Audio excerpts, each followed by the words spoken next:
Do, do, do, do, do, do, do, do, do, do, do, do, do, do. All right. Well, hello everyone. Welcome and happy Friday. I did not get my camera fixed, but I bought a new one, so it should be coming in for next week's. But yeah, today is a very interesting day. I see a lot of red on my list. And a lot of people are saying it's because Trump tweeted about tariffs or something or other. But like, could we have known coming into this week that this is going to happen? I had a friend, one of my Discord friends that found me through Discord, found me through my live streams and whatnot, shared me a video about a fellow contrarian. I watched it, and he said he sounded a lot like me. So I'm not going to sit here and say, "Oh, I predicted it," because no one can predict what's going to happen.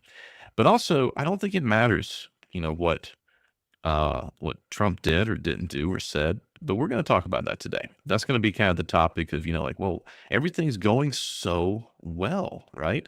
How could we have possibly known coming into this week that we were going to go down? Could it have something to do that was with price action? Could we have known rather? I mean, the thing, I was having a conversation with a friend today about the tweet and how, you can't deny the tweet.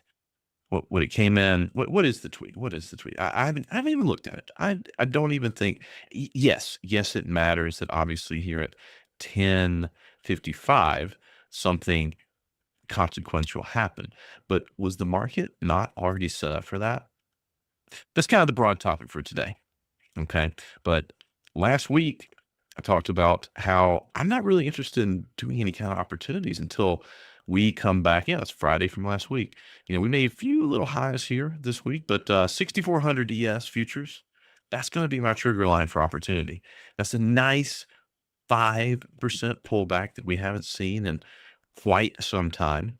But let's look at that. And also, if you guys got symbols to look at, we're going to look at them too. Got a couple of questions that came in on Discord this weekend today to look at. As always, love talking about stuff and generating ideas. So we're going to take a minute, listen to some intro music, and let people filter in. And yeah, make sure you click a like too. I appreciate it. Hang on.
Hello, Jeremiah. Good to see you.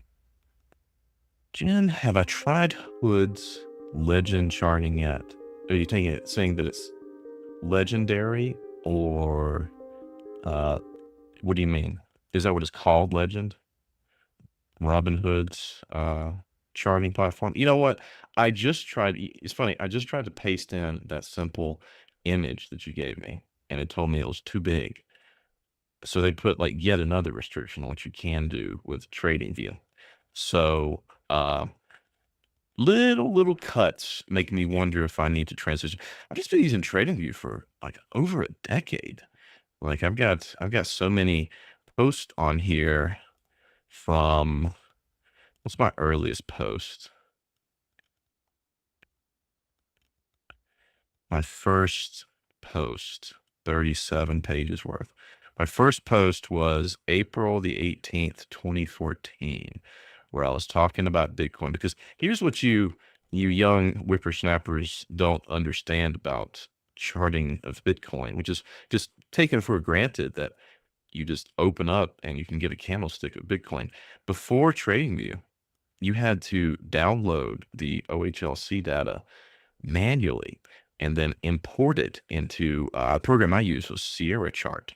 And so I have to go to a website that had the open, high, low, close for that day and then import it and then chart it from there. It just wasn't available. And TradingView came along and it started letting you chart Bitcoin and other things. That's why they really took off, really.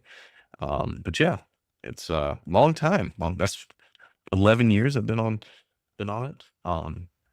So yeah, we might make a transition. I'll go if I'm compelled to do it, I'll do it. Then I'm getting a little old and crotchety. Sometimes it's hard to change when you get old. But anyway, uh, market moves, and so we must as well. So all right, let's talk about this. Okay, so this is going to be kind of the topic for here because broadly speaking, the market is still bullish, and it's pretty clear. But I just let's take out today. Let's pretend what? Okay. Let's pretend that we didn't know. Well, we didn't know that Trump was going to tweet. Now it'd be nice if Trump would send me a personal message letting me know that he's going to tweet something. But I don't think he's going to do that for me. I'm not a big enough donor. Basically, there are people he probably does, but not me. And so you really just kind of have to go based on price action. And that's what I've said and learned from all these years I've been doing it. Because you're never going to know ahead of time that the catalyst is going to happen, but the broader market sentiment is going to give you a little bit of a hint. And while we don't really have necessarily a hint here on the S&P, this is futures, by the way, this I've seen many times before. It's just you're either going to have one of two things happen. You're going to have a slow grind up, or you're going to have a tank. You're going to have a crash. Now, what we had today is not a crash. It's a little pullback. I don't even consider that to be anything worth using as an opportunity. As I said last week, I want price to come back to. Oh, it won't let me do the replay. I want price to come back to, and we could do the SPY equivalent of this, but basically 6,400 ES. Why? Because in any given year, you get 2 to 3 minus 5 to 10% pullbacks. It's just statistically like an almanac, like the seasons of wherever you live on Earth. If you get seasons, you're going to get these little pullbacks. And we didn't really have one back in August. It was only 3%, not really worth anything. But of course, we had a crash I define as about 30% or more. Okay, so we got 21% back in April. That was a nice, healthy, a little bit scary pullback, but wasn't a crash. Okay, we didn't get a 30 to 40%. That's a crash. That's the kind of thing that we had. What was the big pullback that we had here in 2023? Again, that was a nice 10%. Doesn't look that much. The last big crash we had was really the year of 2022, and that was a 27%. So almost to that point, but still, that's it's sort of a crash. It's a bear year, basically. So again, we had a very quick little bear market there, but yeah, that's the only one we've had this year. And so in order for me to really look for opportunity, I need at least 5%. And so I'm still eyeing that 6,400 level, and then I'm going to get reactive looking for opportunities because we're still bullish, still is. But you definitely don't want to be buying stuff when it's up here. Wait until it happens and That's what I urged for last week, and that's going to come into. We also had on Bitcoin, very much more clear signal, much more clear signal. And in the chats I was in, they were all as normal with celebrating a new all-time high, and they don't want to listen. That you can't just have an all-time high and then go around celebrating and having a little circle, um, being a jerk to each other. You have to have that closing bar to close above it. You gotta have it. And what you needed to have instead of this red bar, like again, let's go back to where we don't. Oh, okay. What are you doing, Trading View? Why'd you do that to me? Okay. Um, we're Sunday. Here's Sunday. Sunday is the close of the week. Okay. There it is. Like it's you this is something where you can be very exact about it. Did it close above the last all-time high? Yes, no. Flow chart. No, you do not have a new all-time high. You have a false breakout, and there is no more consistent signal than a false breakout. Just even just a few weeks ago, back in July, boom, a little small pullback, but this is definitely a divergence. And I think if you're a new trader and you want to look at some RSI or you want to look at some kind of momentum indicator to say the momentum is slowing, that's fine. But having just seen this enough, just understanding what one needs to actually have a big bullish breakout trend, to have something like this happen where you're making all-time highs and you just can't you can't really push higher. Oh, like I don't want to say bearish, but you're definitely not bullish. And so coming into this week, now, you had, it's, of course, it's obvious to me when I see that ahead of time that you're going to get some kind of a pullback. You just don't have buyers. They're not buying. And that was what started this week. So yes, Trump tweeted and became the catalyst for today, which the media can report on as the reason. But was it really? I mean, here's something that I want you guys to remember. So this goes to in Dow theory. The Dow was based upon what was the guy's first name? Last name was Dow. But one of the things is the market discounts all news. And the kind of extension of that is when you're in a bull market, here's what happens. So if you have bad news, it gets ignored. When you have good news, market go up. In a bear market, bad news, market go big down. Good news largely gets ignored. Now, it doesn't really tell us right now what kind we're in, but if the market was really bullish and Trump tweeted something like he did, here's what else is going on in the world. Yes, yesterday, if I recall, there's some kind of Middle Eastern peace that's been announced. Okay. In all the years for the last 2 or 3 years, every time there was something bad going on in the Middle East, the market would tank, wouldn't it? So unrest in the Middle East, uh, things go bad. We had the Iran bombings earlier this year, and we're up higher than we were then. Okay, so think about that. We've had all this, all the crises. We've had the attacking of Iran, and we're still at a higher point than we were. Market doesn't care. Market doesn't care, and so, but this is kind of a signal when you do have something bad happen, the market didn't ignore it. It took it and digested it and didn't like it. So I'm not saying that this is bear, but it definitely didn't ignore the news. It's almost like the market was looking for a reason to do a pullback, which I think that might be all that it is. A pullback to a nice level that we can buy some stocks that we want to own in preparation for the quarter 4 rally, because most of the time that happens. Um, 1 second. I have a doorbell. Process that for a second. Let me make sure I don't need to attend to that. Hang on.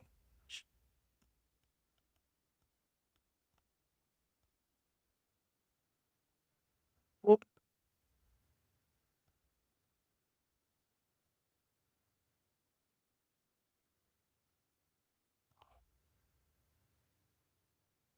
Right. Mm. I yeah, yeah, sorry. Those are okay. But yeah, yeah, yeah. I do. I think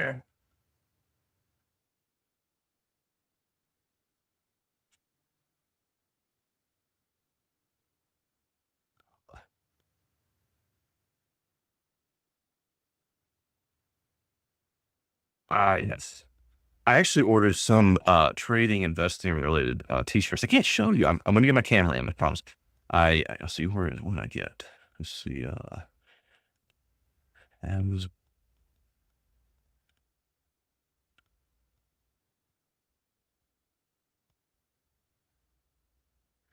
Um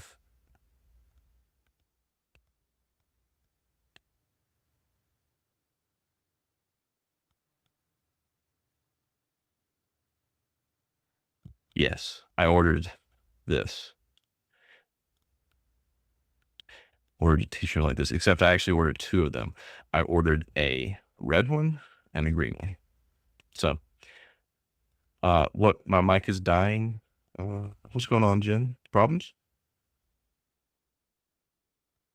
Is it all right now?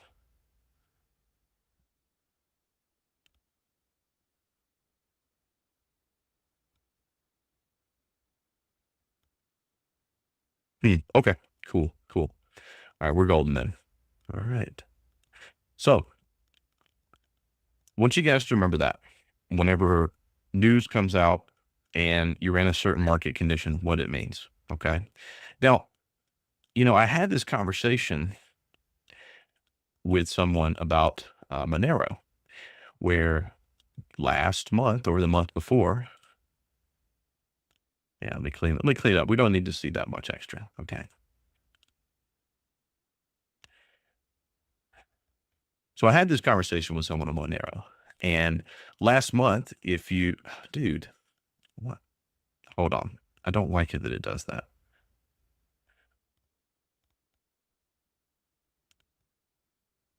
Let's see. Start new. I don't like that it asks that. Mm. Does Robinhood have good replays? That's important.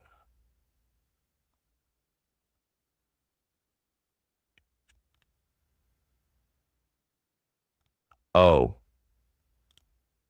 LOL. Thank you, Jed. Okay. Um, Purely for trading now. Okay. Well, we'll keep doing this. But anyway, I want to make a point about Monero, which is down, unfortunately, but it's also doing pretty well. All things considered. If you guys remember, I was trying to follow this and give a little synopsis of what was going on with Monero, technically. But here's the thing: I got a little nervous from it. That's the thing about knowing what's going on. Like I even got a little nervous last month with Monero, and I took in all the information that I could about what was going on with the attempt to take over and everything like that. And I bought some, but not that much. So I got a little nervous, like everyone else, when it happened, just like the market was getting nervous. All right. And then someone asked me this week, well, what, sup- what fix do you think is going to be the one that takes Monero and makes it more safe? And I'm like, you know what, dude? I don't know because me following it too closely, me knowing too much about what was going on, actually worked against me making a good decision, a good investing decision in it because I was able to send transactions and it worked. And that was all I needed to know. It was still working. Now, later it comes out that they were just shooting themselves in the foot doing selfish mining. Eventually, it works against them. And I guess when the market figured that out, that's why you have it pumping back up to the levels that it was before all of this FUD, fear, uncertainty, and doubt happened. And I wish I could sit there and tell people as confidently back down around 240, 250. Like I still believe in it just as strongly as I did. but my knowing what was going on, my knowing what was going on fundamentally actually affected my judgment because I am the market. Everyone's the market. And so the opposite of that is true. When everything seems to be going swimmingly, that's actually not the time to be buying. And just, yeah. So earlier this week, so the celebration about, Bitcoin making a new all time high, but it just, the Sunday close. You got to have that close. And so now everything resets. Everything resets. So you've got to get yourself another big green dildo bar to confirm it. Otherwise, you just keep making signal after signal that this thing is topping out. 2.5 years into the bull cycle. So be very, very careful. I just wait. Just hashtag not financial advice. Look, remember a couple weeks ago, I told you guys, like, I went to a lot of cash, not because I wanted to make some sort of prediction or like make a big, ado about it, but I personally, I might want to buy a house pretty soon. I'm actually kind of being a little lazy about that actually recently. I'm slowing down about that, as a matter of fact. Um, it's not that I don't think it's a bad, I think it's a good time. It's just I think it might actually end up getting to be a better time. I say that, and then I also say that I don't want to make a speculation about it. But we talked about this last week a little bit. But um, the chart that I look at here, and this is not going to be the end all be all to me recommending people buy real estate, but this is the Case Shiller Index adjusted for inflation. So I tried to do a normalization. In TradingView, I did this by pulling the Fred, that symbol right there, CSU, CV, blah, blah, blah, and dividing it by the CPI. And so just to show you what changes if we don't do that. If we don't do that, then it just, market go up. Market go up as far as housing prices go. But do you see the subtle difference that happens when you begin to adjust it for inflation? And by the way, this is a monthly chart. This is as low as you can really have. The high or a high happened in June of 2022. If you just look at the Case-Shiller index, but when you then adjust it for inflation, it changes a little bit, doesn't it?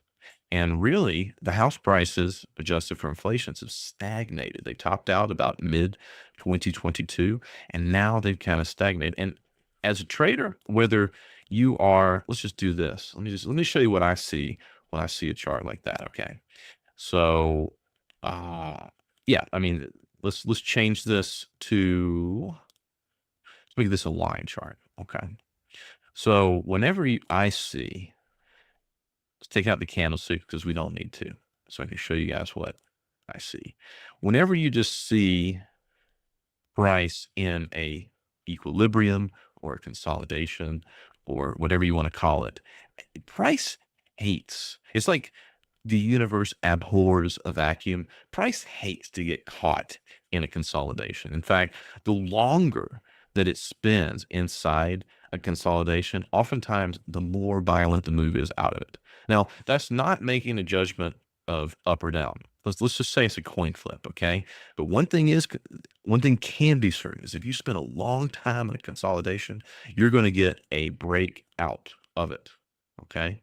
So that's really important. Just like the concept of understanding when you're in a bull market, the market discounts bad news. It doesn't, it just ignores it. It looks for good news. And when you're in a bear market, the opposite is true.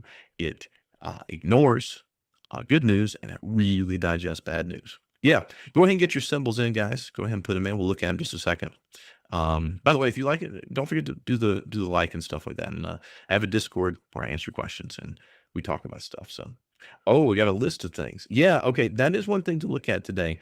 I have on good authority, I haven't looked, but we can look at it, that the mining companies have actually been doing very well. So let's look at those. Look at those Marathon and things like that, because I have heard a good bit about them, and I understand from my Bitcoin chats why that is. But just to finish, to put a bow on the housing thing, yeah, when I see this, I see price consolidating and it's going to go one way or the other. Now, what's interesting, if you listen to the opinions of people out there, those that think that the dollar is going to get massively devalued. In other words, we're going to have an explosion of inflation. Then what you would imply is that house prices are going to explode higher. I don't know. I don't know. Or we need to have some kind of a reversion to the mean. And, I had just in a kind of a half-ass attempt to, apply some kind of a normalization to it. We need some kind of a pullback to the mean, as supposed. But I don't know.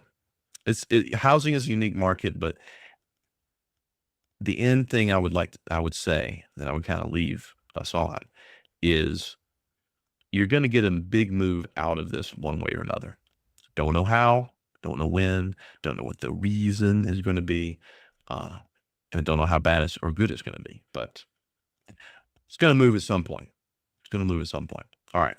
So that is the thing. Let's look at the couple of things that I've got on my list, and then we'll look at yours. So let's see. Obviously, I want to see 6,400 ES. NASDAQ. Oof. Not really a false breakout because you've been making highs. So this isn't like a market going to crash scenario categorically. This is not a false breakout on stocks as a whole. It is on Bitcoin. Bitcoin more than definitely failed its breakout and is responding to that. Gold. Peter Schiff, happy as a clam. He's really winning. Gold just on a tear.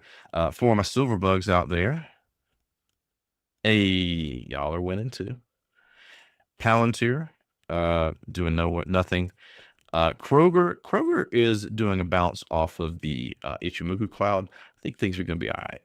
I think things are doing pretty good. At hell where it needed to hold here down at the bottom of this consolidation. It did a false breakout, by the way, back in August that we noted here on the weekly. But doesn't mean it's going to crash. Dollar General, hodling. Mondelez, hodling. Hershey's, staying hodled. Whirlpool is maybe going to get cut. And so I don't like that we're going to close the week below the volume profile that I got in on back in May of this year. So we're going to come back in. They got earnings coming up. I got to make a decision. Earnings coming up on the 27th. Earnings are a coin flip. I don't know if I want to be in a losing trade on earnings. So that's a decision for Monday. Tesla. Is Tesla going to Tesla? I had to take my Tesla into the shop this week, and I was lucky. I took an Uber, and it was a Waymo. It was a driverless Waymo Uber, and it was fantastic. I got to go in a driverless car to pick up my driverless car that I own, and then also on the way back to go pick up my car, I also got a driverless Waymo, and it's fantastic. You get in the car. There's no awkwardness of small talk. They're not playing some music that is bad and too loud. It doesn't smell bad, and you don't have to tip. You just get in the car. It drives you where you go. Look, I sort of feel bad for people that were maybe making a living off of driving Ubers and everything like that, or and Lyfts. But if someone is a driver and they still have a loan, a lot of drivers for Uber and Lyft have. If I'm talking about, let's see what they're doing. Dude, should I be buying Uber? You're gonna have to wait for a pullback. Obviously, everyone else kind of has figured out the same thing too. that they're going to have a lot of profitability when they don't have to pay anybody anymore. They just have driverless cars. Like I said, it's just it just worked. It was a better experience than a human. Sorry to say, and it was cheaper. And that's going to be the way it is. What about Lyft? But yeah, if drivers have taken out a loan to this is like an experience, and I must have talked about this a couple of months or years ago about how Why not to buy IPOs? I think Lyft is going to serve as an example of that. Because I remember this was back in, well, it's back in 2019. Wow, this is before COVID. Yeah, I don't buy any IPOs. I don't know why people do. Just wait for a trend to establish and then jump into it. You don't need to. But anyway, Uber clearly going to win. But that's what the stock is reflecting. So not really an opportunity there that I would like. I want to see a pullback on it before I would buy Uber. But to the point I was trying to make, the writing is on the wall. We will not be driving our cars at some point in the future, and the technology is clearly already there. It's just a question of people getting over their aversion to handing it over to computers because, frankly, what was that statistic that I read? Jen, did we post that in the Discord the other day? The statistic about if Waymo, hold on, let me find this.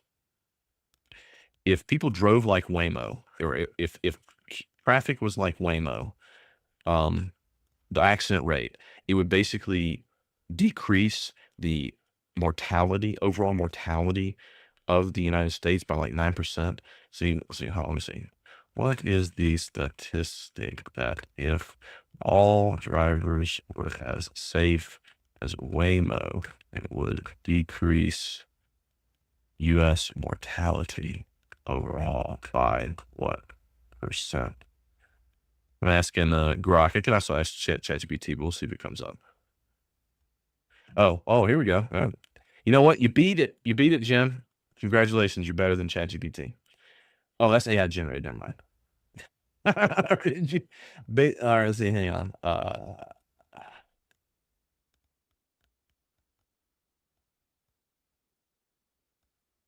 Yep. Get your symbols in. Get your symbols in. So I'm just post this here for us to read because this was an interesting thing. Like, certain cities have it, but others don't. But based on data from Waymo's operations, if human-driven vehicles are replaced with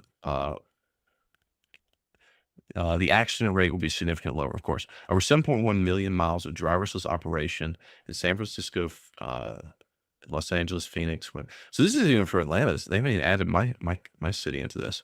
This translates to an estimated 17 fewer injuries and 20 fewer police reported crashes. Further analysis, yeah, so it's 96% fewer vehicle to vehicle intersection, 93% fewer single vehicle crashes compared to human drivers. Waymo's vehicles experienced an 81. Yeah, it's just, yeah, something to this effect. Yeah, we'll look at oil, absolutely. But the bottom line is that it's driverless cars are about 10 times safer than human drivers. Now, I understand for some people, it's scary, but human drivers scare me a lot more. So this is the future. Can we make money on it? You probably need to know it ahead of time, but it's not to say that these things won't just keep going up. But overall, I wish we had moved faster into this because I'm tired of traffic. And I'm tired of actually the Tesla warning me that I need to like pay attention. No, I don't. Leave me alone. Let me text on my phone. Let me watch a movie. Don't be watching my eyes to make sure that I'm paying attention. You don't need me. Stop asking me to pay attention. Clearly, you don't need me. It's just everyone else is scared and made them have to put on that feature where it's constantly nagging me to put my hands on the wheel and pay attention. I don't need to. Like the most annoying thing about my Tesla is the fact that I can't put a shutter over the windshield and completely block out the light to take a nap. That is my complaint about my Tesla.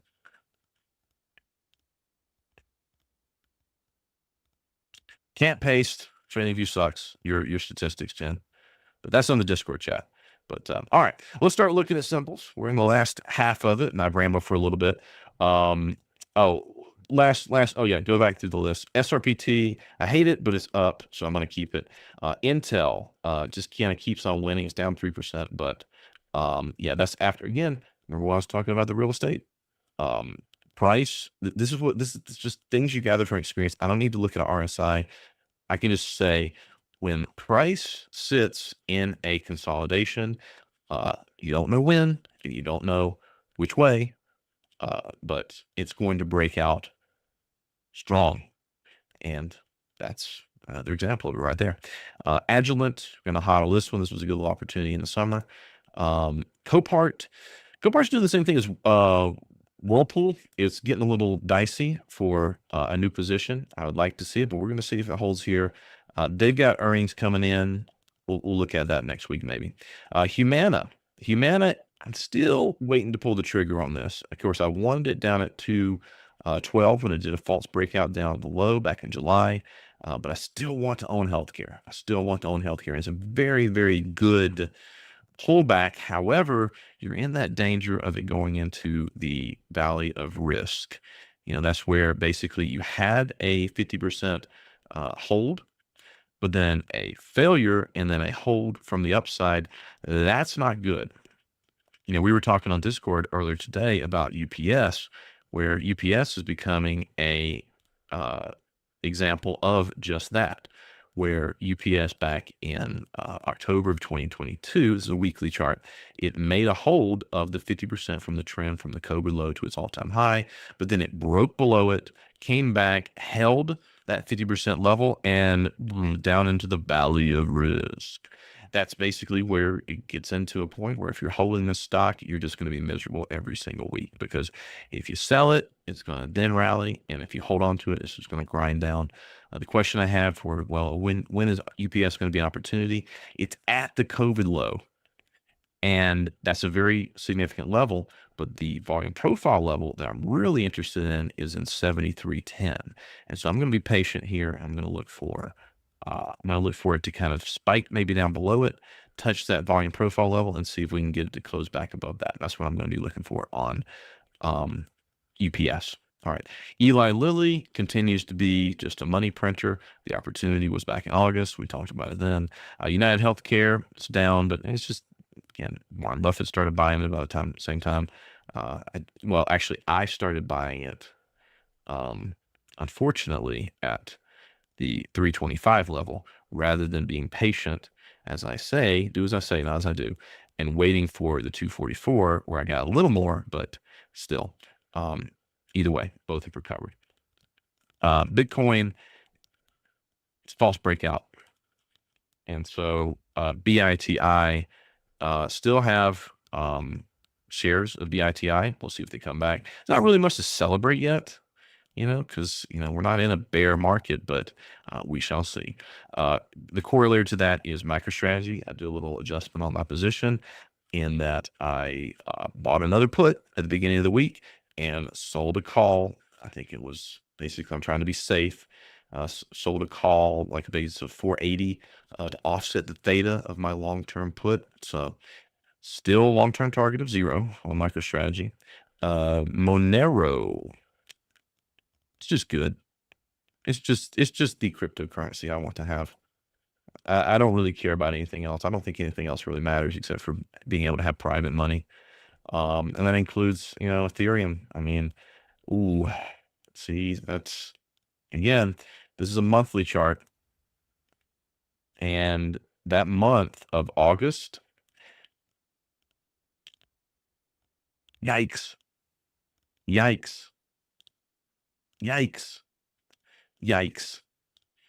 Just, you gotta have that green dildo bar. You gotta have that too, because you just go back and look every time, like when it made a new all-time high, you had big old green bars, to get it above it. And then it even came back to confirm it, held to close at that level when it made a new all-time high back in 2021. Very different market condition too. That's what you need to see. This little fake breakout where it comes up and oof, that's not good. That's not good. That is not good. Like, oh, I don't want to tell people what to do, but I just see this and it makes me wince at the people that are unlikely or very likely telling themselves it's going to be okay, man. Like, you got a gift. You sat, you know what? I'm gonna keep my opinions to myself. You have a gift. You had a gift of a new all-time high. It failed to hold it at 4,700. It gave you an opportunity. Now you're sitting there wondering what to do. So dollar CAD, I talked about this. I got out of my trade last week because it started to turn up. That's a currency trade. That's basically dollar short. I'm still in my dollar short not Canadian, Chinese yuan long. So that's USD CNH. And broadly speaking, what is the dollar doing? Dollar still did its own little false breakout. Again, like I said last week, you got the false breakout to the bottom side. I think the dollar's getting stronger. And that makes a lot of sense because typically you have a stock. See, where's today? Where's today's price action? Actually, it went down today. But typically, you have an inverse relationship between stocks and the US dollar. Stocks go down, dollar goes up, and vice versa. So, all right, that's my list. Let's look at yours. What you guys got? All right, got a whole list. Get them in. Let's take a look at them. Well, let's look at Hood because Jen wants me to keep buying Hood, and it's a tech stock. I want a big discount. I demand discounts on tech stocks, and so at least 91. It's like if we get that pullback on the market, I'm hoping that tech, which again has been the high flyer for all this year, hoping that we get some good tech opportunities. So 91.76. Let's keep looking on that ahead on Hood. I don't know if we're going to get that much, but yeah, we'll see. Nvidia is just Nvidia, and when do I want to pick up more Nvidia? I've owned it for a long time. Looking like I really want to see it at that 141. Let's take a look at the top end thing here. Yeah, so got a long way to go before this is an opportunity, but hey, if you wait patiently enough, you're going to get a tech haircut. What would that be actually? Info line. Why do I always have trouble finding? There's a ruler. 26%. I really want like 60% pullbacks on tech stocks. That's a good pullback. All right, let's take a look at Marvel. Are these the miner stocks, the Bitcoin miners? Because I understand that the narrative now for why Bitcoin miners are going up is that they are at least hinting at or talking about transitioning to being AI data centers.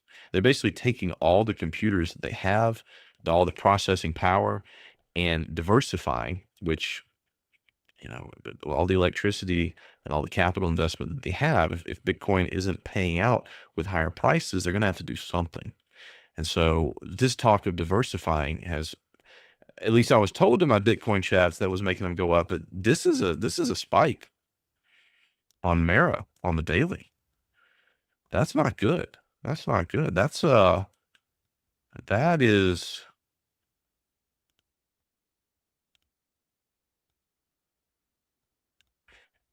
an opportunity of a short. It's an opportunity because when you're wrong. When one of my tried and true strategies is looking for spikes. And by the way, this is the indicator here. I put it in Trading View. You can have it if you want it. It's nothing fancy. Basically, just whenever it measures the average true range clearance of this bar. So in other words, this right here, the amount that the spike breached the past high. Actually, it's the one here. The amount that it breached the past high was almost a full ATR, average true range. So that's a very significant spike. But add to that it spiked above this one. This is kind of like a have to take trade because it's happening at a 50% level. That's oof. This goes on the list here. Mara, good call. Good call, Mr. G. This goes on the sticky note on the monitor for next week because I would like to see it pull back up to 20 and look to it because you can get a full 3-to-1 and not even have it make a new low.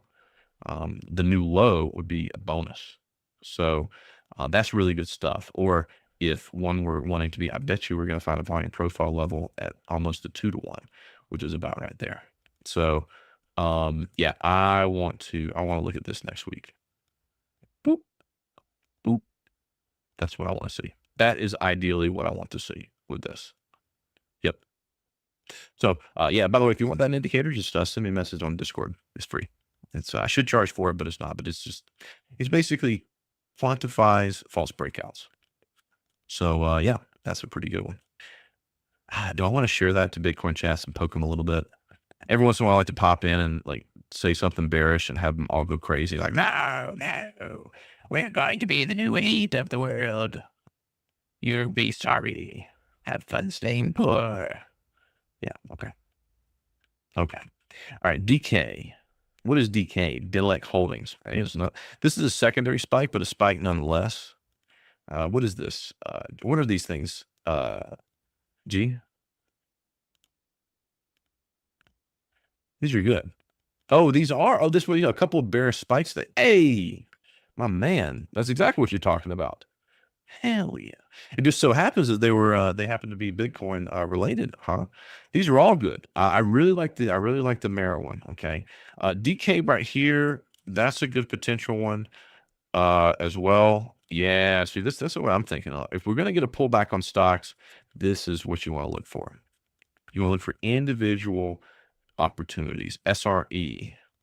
I'm gonna look at all these this weekend on Monday. Don't like this one as much. Yeah, this is a no, because we got to be selective. We got this in target rich environment of bearish spikes. This is a no because obviously it didn't actually break that past high. So we can just immediately throw that one out. IBM. Did IBM spike? Yeah. Oh, IBM. Okay. Hey, I thought you said Intel for a second, but I was like, I thought we just looked at that. Yes. However, this one has already, it triggered back on Wednesday, and then your entry has already come and gone at 290. You had to grab it right there, and that trade's already live. So if you're not in that, you might get a pullback, but no, that's already triggered and live. That's already on its way down. See that? Where the trigger for the spike is closing below the red line, the Tinkinson. All right. And then you got that pullback. See, that would have been the line. Let's see, that would have been 90, 290.33. The high of this bar is 290.39. So today at 9:35 at the open, you had to have an order out there. So that's a cool thing to look at in hindsight. But yeah, I think that's good and to be watched, but that would have been awesome. All right. CRWV. CoreWeave. They're probably all tech, aren't they? It's kind of just sitting out there, didn't really, meh. That's a meh. I like the Mara. I like the IBM. I like the did I like the DK? Just kind of, I didn't make a note of it. There was one that I didn't like. Yeah, DK's pretty good, except it's a secondary spike at the end of a very bullish trend. I don't like these as much. I like to have some prior structure to go on. This is a little bit wonky. Yeah, let's see, it's a weekly. It's at the top of the range. Okay. If we had a lot of extra money we wanted to throw out there on the board on shorts, I could see you doing that top of the range. Yeah, it's not too bad. Not the best though. Not the best of them. And COHR.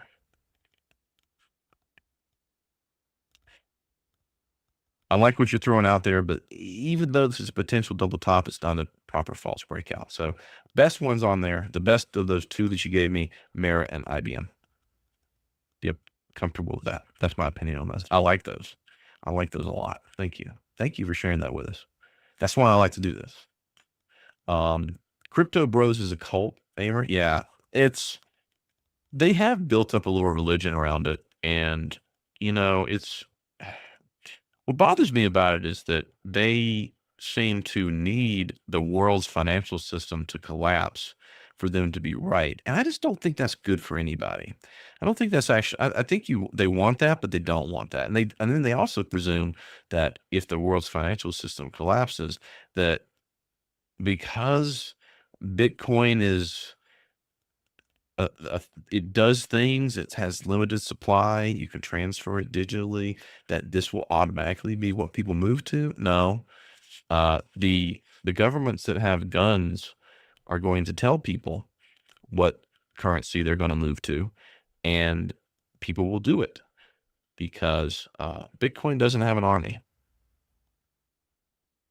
or a bureaucracy behind it.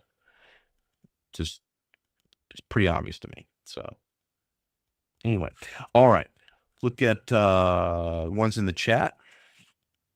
AZO, AutoZone.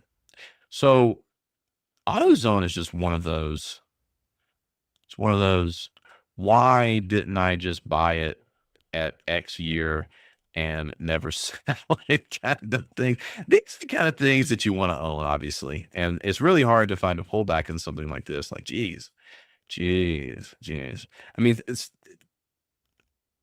I mean, Jeremiah, like, just it's hard. It went because I want big 50% pullbacks, but it never gives you one. But maybe we'll get one.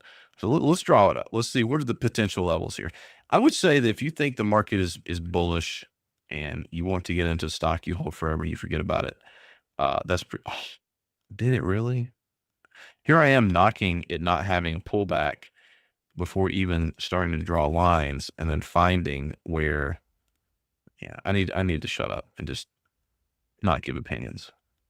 Did it hit? It hit the volume profile level. Didn't hit the 50%. 39.1681. And that was, oops. That was yesterday. And then today, on a big down day, it's up. See, there's always opportunity out there. Oh no, it's not the volume profile, it's the high. Sorry. Yeah, that's just one of those things you might miss. Trying to be patient, look for the 50%. Yeah, you've got the highs here, and you got that little inflection there, and that's where it held. Sometimes it just does that. Can't get them all. That's a good pullback though. That's a really good opportunity. Reminds me of Eli Lilly. Had a nice little pullback there. Yeah, good stock, good pullback. Not too deep, just enough to give you an opportunity to get in. It's good. It's good. Can't say I got it, but looks good to me. I mean, you get really, you got to watch these things because here I am. I can do a 50% of like this little leg here. So if you were like sitting here back in March of this year, back in that April pullback that we had, that everyone got scared because of tariffs, pulled back. It's really not even that much. So from the high here down to an 11% pullback on an excellent stock that looks like this. Look for a little interim 50%. Boom. Yeah, good stuff. Good stuff. Bullish. I like that hold. It's bullish. Hold on to it. K-View. Kinview. This is the J&J spinoff. We talked about this last week. This was where J&J back in 2023 did a little thing where they started seeing these studies about Tylenol potentially causing autism.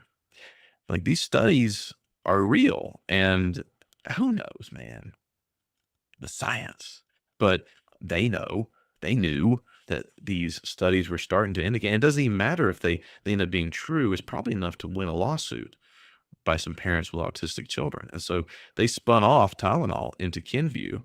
And now as Johnson & Johnson, the former company, makes a new all-time high, you've got K-View, which is, now normally, this is the kind of stuff that I would like. I like stuff that's dead. I like stuff that people think is going to go down even lower. But I don't have I don't have any prior price action to tell me where support is. So I'm going to pass and look for other opportunities. That's my answer to KVN. It's interesting to watch, and it could be opportunity, but it's not something that I do. Like I just saw earlier, I got my Mara, I got my IBM. You had an AutoZone pull back to 50%. We had Eli Lilly pull back a couple of weeks ago to 50%. These are all good companies with a nice level to go off of. Those are the kind of things I want to take. Okay. And so this is one of those, I'm just going to, be contrarian kind of plays. And as much as I love being contrarian, um, I'll just pass. So, all right, race. Ferrari, huh? Bottom of the local range, but I want a full 50%. Give me a full 50%, maybe a little spike down to the volume profile there. Yeah. So I would want to see it come down a little bit more. I want to see it come down a little more. Just not even knowing what it is. Like, look, when people talk to me about a Ferrari or a Lamborghini or a Bugatti, um, I just think to myself, they don't have a button I can press to make it drive itself. It's kind of worthless to me, honestly. So, all right.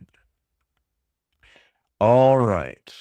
Yes, I know neurodivergence existed before Tylenol. That's not the point. In fact, it doesn't even matter if it actually does cause autism. What matters is a class action lawsuit that gets put in front of a jury, and the lawyers are able to convince a jury that this big multi-billion-dollar corporation is responsible for their children being autistic, being pulled by emotions, and then them awarding these parents this, well, half of it will go to those lawyers that made the case, billions of dollars, which comes out of the company's equity. So doesn't I'm not saying it causes it or not. I don't know. I'm not a scientist. I just know that Johnson and Johnson knows or knew that it was going to be very, very bad if they had to pay out, and they spun that company off to avoid that. I don't know, man. I don't know if it's or not. All right. We got anything else on this? Let me look up here. BA. Yeah. Boeing. See, Boeing is a is one of those cases where this was the crash. Was this the crash, or when did the door fall off of Boeing? The door fell off. No, that was 2020. Where did the door fall off? I don't know. This could be one of those, it's inside of a consolidation. It's going to break out one way or another. Hard to say. Hard to say on Boeing.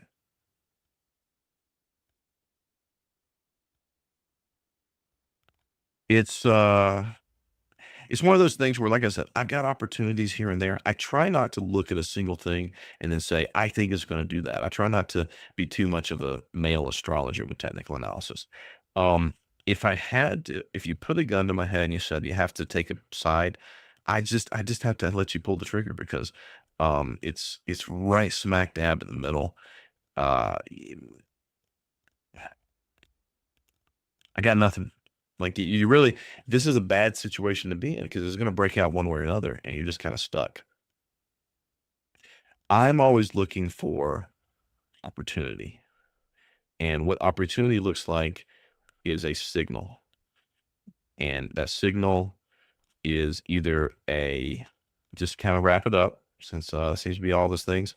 A signal is either a pullback to a level of a trend, like a 50%, or it's a pullback to a dying company, a company that is going bankrupt or whatever the narrative is, a pullback to a volume profile level not seen in years. That's an opportunity. Or it is a false breakout and a spike. So those are what I want to look for. But when something's inside a consolidation and you're trying to see which way it's going to go, flip a coin. And I need a little bit more than a coin flip for me to deploy some capital. That's just me. So, all right. Well, I hope you all have a good weekend. I'll be back next Friday. We'll look at things. I actually think that where is the hold on. I'm actually a little bit tempted. Yeah, this is me. This is me, the bear. I'm not a perma bear, but I definitely like trading on the short side of things because tends to be contrarian, especially when you've been bullish for so long. So I'm starting to wonder if I should emerge from my cave. My cave of oof. I like that VIX. I like that VIX pop. It's not a big pop, but uh we had some really good trading back in April, and I want to see it. Actually, let's talk about market bottoms real quick to kind of follow up. I don't think we're to that point yet. That's probably gonna be a next week or a week after conversation. But what I want to see is I want to see that ES touch. We may not get it, I may not get it. We may just rally from here, But what I want to see is I want to see a ES 6400. What does that look like on SPY? What's the SPY equivalent? Probably going to be 640. Yeah, it's going to be about 640. Same number minus a zero. Yep, 644. So I want to see that, and I want it to happen at the same time that the VIX is hitting the 50% of the April VIX high to the low that it's been at for most of the rest of the year. So yeah, 37. Like if this happened at the same time, 37 VIX at 6400 ES, bada bing. That's the bottom. So, all right. Have a good weekend, everybody. See you next week.